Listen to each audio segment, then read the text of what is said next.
এটা আমার girlfriend, heavy সুন্দর দেখতে না ভাই? হ্যাঁ ভাই, ভালোই তো দেখতে। দেখ ভাই, জামাটা আমাকে দিয়েছে ভাই। এরকম জামা একটা আমারও আছে ভাই। ভাই এটা 10,000 টাকা দাম। আরে আমারটা একটু কম, কিন্তু এরকম একটা আমার কাছেও রয়েছে। এরকম আমার কারণে কত গিফট দেয় ভাই। এই জন্য বলি ভাই, একটা প্রেম প্রেম কর, পুজো পুজো খুব মেরে দিবি। ঠিকই বলি, আমারও মনে হচ্ছে একটা প্রেম প্রেম করা দরকার, বুঝলি তো? তাহলে দেখি করতে হবে। ঠিক আছে, চ টাটা, চলো, বাড়ি কালকে যাবো। দেখা হবে আমার। হ্যাঁ বাড়ি গেলাম, ঠিক আছে। হ্যাঁ, চ টাটা। হ্যাঁ দাদা। ঠিকই তো বলছে রাজ, একটা তো প্রেম টেম করা দরকারই আমার। না, একটা তো প্রেম করবই এবার। কত সুন্দর আমাকে কত কিছু গিফট করবে, একসাথে ঘুরতে যাব। এই ওটা কি?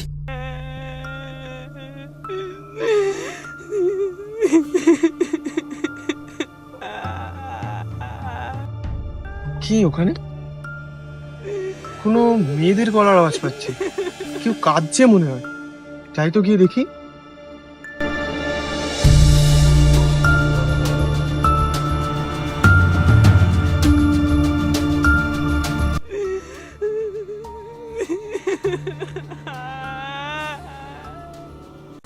আরে এটা তো একটা মেয়ে।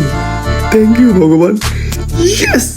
এইবারে আমার তো একটা গার্লফ্রেন্ড হবে। যাই গিয়ে কথা বলি।